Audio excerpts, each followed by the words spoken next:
Coming up, I'll show you how this little piece of paper can make such a big difference. Our bell tower has been playing music for decades, and many believe a secret society runs this tower.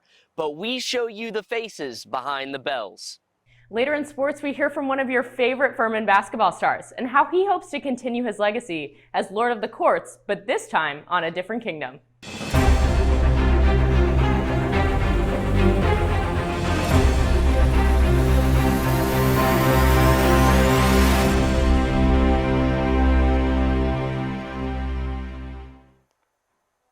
Hi everyone, and welcome back to the Nightly News. I'm your host, Poritzky.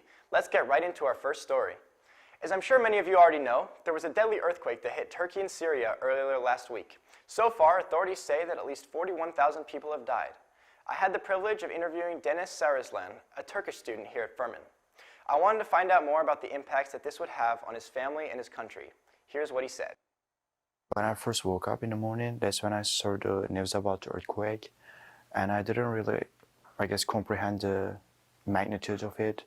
I just saw the number and I was like, damn, this is going to be really difficult for the whole nation. The earthquake's epicenter was in Gaziantep, which is about 800 kilometers southeast of Istanbul. So far, Turkey has recorded over 35,000 deaths, and that number continues to rise. I have a friend from my school, a close friend who lost two relatives. Her 2-year-old baby cousin, she's still under the rubble. I have another friend who lost his college roommate. I know another person, like a friend of a friend, who lost her own life. So a lot of people. As well as suffering from tens of thousands of deaths, people's homes and neighborhoods have been completely destroyed. Dennis showed me some photos which were absolutely devastating. Just imagine a city of 2 million, and I'm talking about 11 cities. People are just living in the streets. There's obviously a lot of assistance efforts to make sure that those people aren't being treated poorly, but at the end of the day, it's a massive tragedy and catastrophe. So you have no way of providing thorough assistance to those people, so it's pretty devastating. With the tragic events happening back home, Dennis's life as a student has become much more difficult. Today was the first day in a week that Dennis was able to go back to class and focus on his academics. It's just so hard mentally. Also, I think it's harder, it's more challenging because I'm so far away from home. If I were back home, I could have helped people I could have made sure that I'm at least being there for them and supporting them psychologically and mentally. But being from here, I think it's much more challenging. Dennis has been working hard to reach out to Turkish students at other colleges and universities across America. With the help of administrative services as well as the Heller Service Corps, Dennis is starting a relief fund campaign aimed to raise money for the victims of the earthquake. We are planning on initiating a relief fund campaign. It's going to be a campus-wide campaign, hopefully with the support of the alumni and Furman's other resources. Currently, we are exploring certain avenues to decide the best path forwards. So what I want Furman community to do is making sure that they stay tuned for the upcoming information about the campaign, and once we initiate it, please support and donate to the campaign. Until Dennis sends out his relief fund, here are 3 trustworthy organizations where you can donate to help. The first organization you can donate to is the OPUP organization. They have no political affiliation with any party and are on the ground in the earthquake zone. The Turkish Philanthropy Fund, or the TPF, is the leading U.S. community foundation for high-impact social investments dedicated to Turkish and Turkish-American communities. The last one is the Turkey Mosaic Foundation. The Kahramanmaraş earthquake emergency relief campaign exceeded just over $1 million from more than 13,000 supporters. This is only a fraction of what is needed to help. We'll give you an update on Dennis's efforts once he has them finished. You might have seen this display in the library. Well, it's because this past Friday, the Faculty Scholarship Showcase took place. Furman professors displayed 139 scholarly and creative achievements in the forms of research papers, articles, books, and movies. Faculty were also given external research grants, awarding a total of almost $4 million. Here on campus, we celebrate 114 years since the founding of the NAACP, the National Association for the Advancement of Colored People. Members and supporters got together with good food and card games to celebrate and discuss the importance of this powerful organization. For more information and upcoming events, visit their Instagram at NAACP Furman.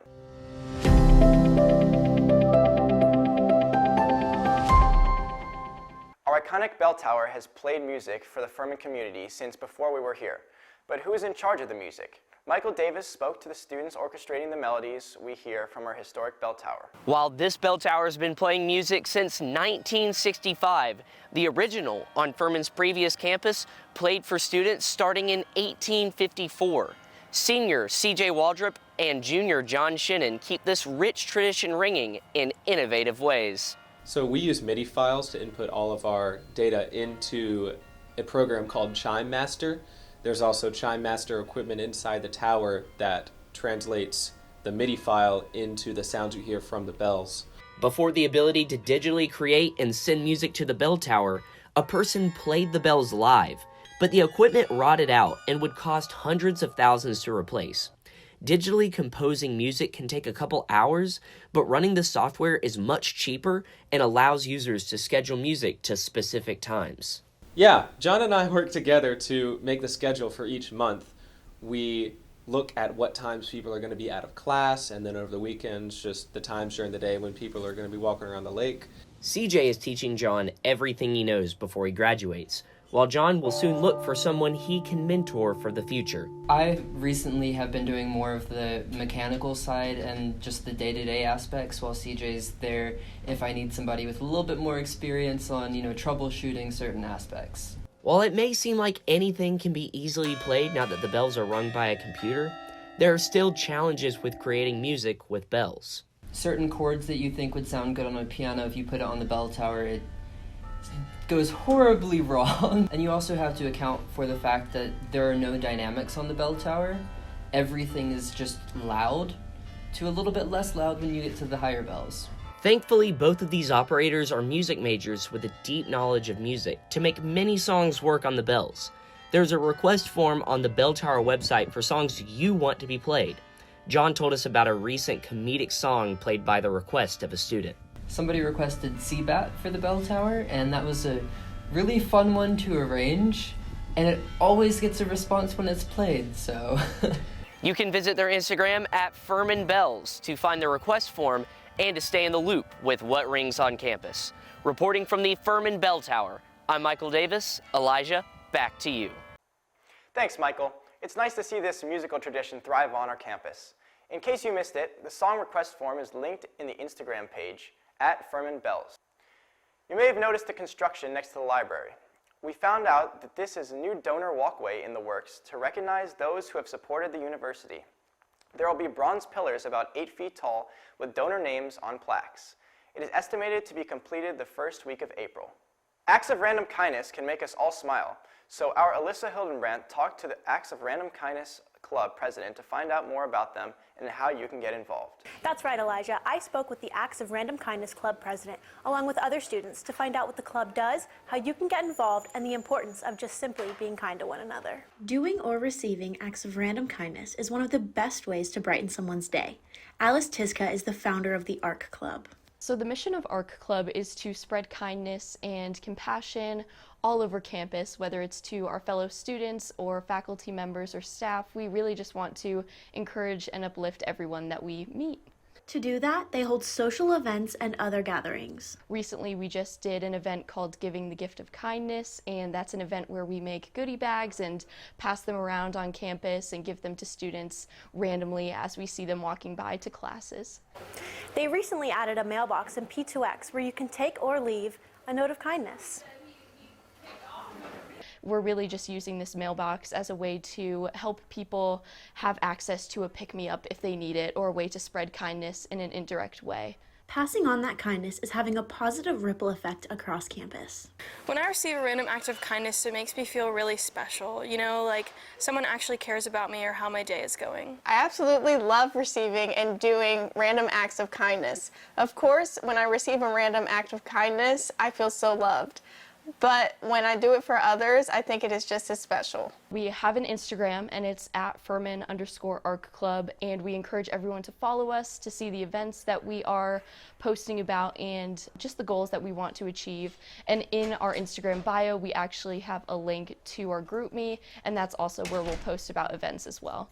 Next time you go to P2X, make sure to leave a note of kindness. As you can see, random acts of kindness make people feel loved and cared for. Elijah, I think we should all join in. With Nightly News, I'm Alyssa Hildenbrandt. Now back to you. Thanks, Alyssa. To join Art Club, check out their Instagram and let's all make it a point to make people smile throughout the day. If you're up for an adventure, you might want to join Furman University Outdoors Club. They're going caving at Worley's Cave this Saturday, February 18th from 1 to 5 p.m. Worley's is a natural cave in Bluff City, Tennessee, with living features and beautiful formations. A guide will teach a little bit about the life and geology of an undeveloped limestone cave. No caving experience needed. All gear will be provided. You need to RSVP through the Google form on the weekly FUOC email or on the SyncedIn page. It's time to party. Join the Furman University for this year's Mardi Gras celebration on February 21st. The Furman University Student Activities Board and Daniel Dining Hall's Mardi Gras celebration of Louisiana culture and food will take place from 5 to 8 p.m. behind Daniel Dining Hall. Students can enjoy delicious Mardi Gras food in the dining hall and then make their way outside for festivities and music from a Louisiana-style jazz band. There will also be DIY mask stations for students to decorate. Plus, what's Mardi Gras without a king cake? If you find the baby in the cake, you'll receive a huge prize. We have two great opportunities for you to catch up on your CLPs. The first is tomorrow night.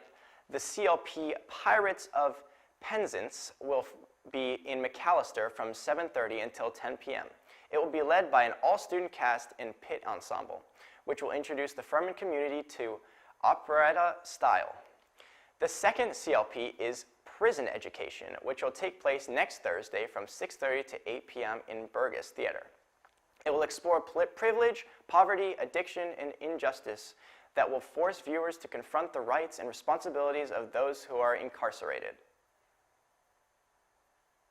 Furman's partnership with TEDx continues for another year. TEDx will be held from 10 a.m. to 2 p.m. on February the 18th in Younts Conference Center. There will be 7 talks with topics including creative entrepreneurship, growth mindset, environmental science, and health sciences. You can get a ticket for $5, and this event counts as 2 CLPs if you attend both the morning session and the afternoon session. Now, here's Michael Davis with your sports highlights and one basketball player who is taking his Lord of the Court status in a different direction. Michael?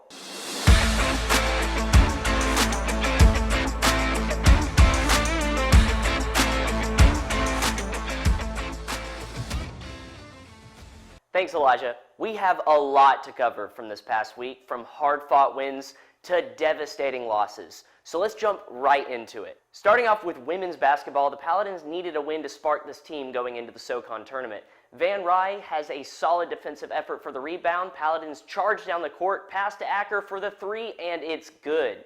The score is tied 10-10 right here as the Dins are moving forward, keeping Western uncomfortable to draw up this beautiful 3 by DePietro.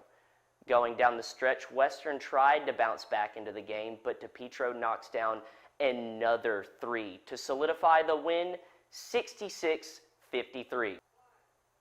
Moving on to men's hoops, Furman had a huge home test against Western Carolina to hold first place in the SoCon.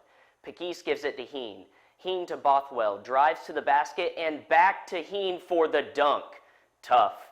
And then right here we have Witt testing the defense as he passes it to Huey, gives it to Williams, and then back to Huey for another 3-pointer.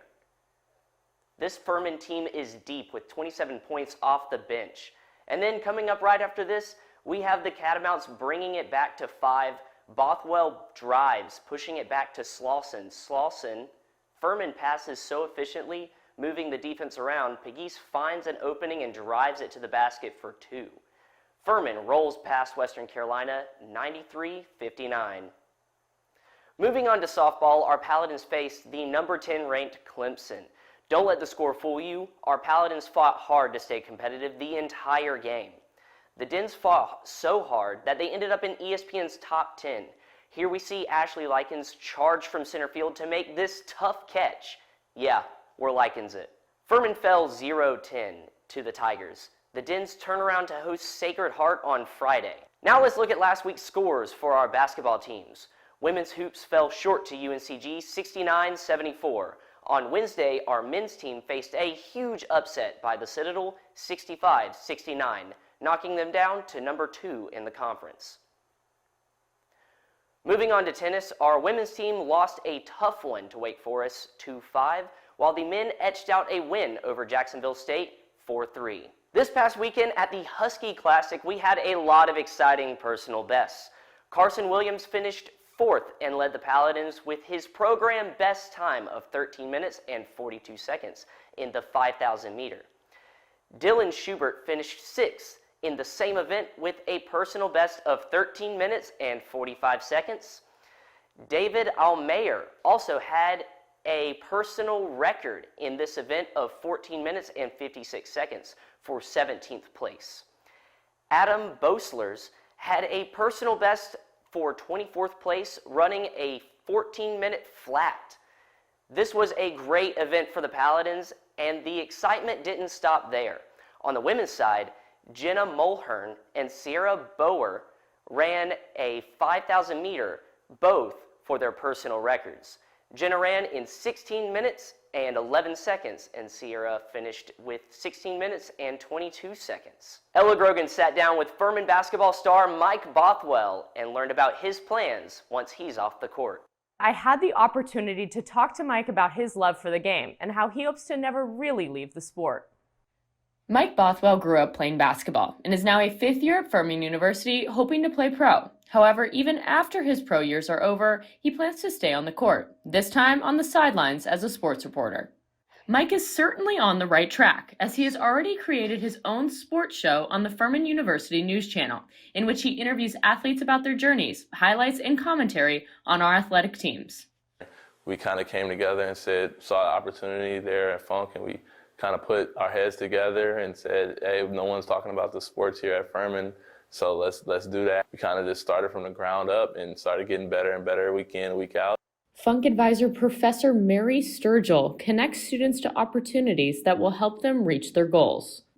I feel like it's also my responsibility as the advisor to, when I connect with students who want to do certain things, to give them the best opportunities that they can practice those skills and work on those skills so that they leave Furman with a good reel that could potentially give them a leg up on the job opportunities that might come their way.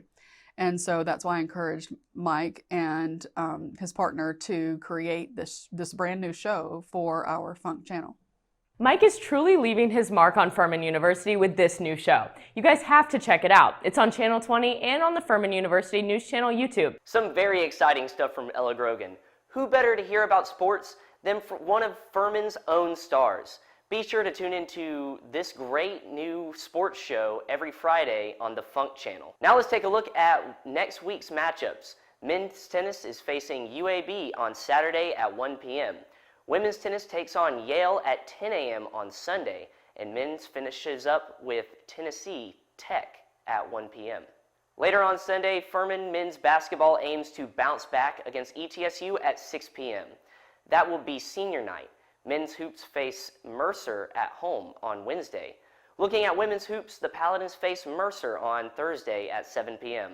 That's a wrap for sports. Stay tuned as we follow up on basketball teams as they head into the crunch time for SoCon seeding.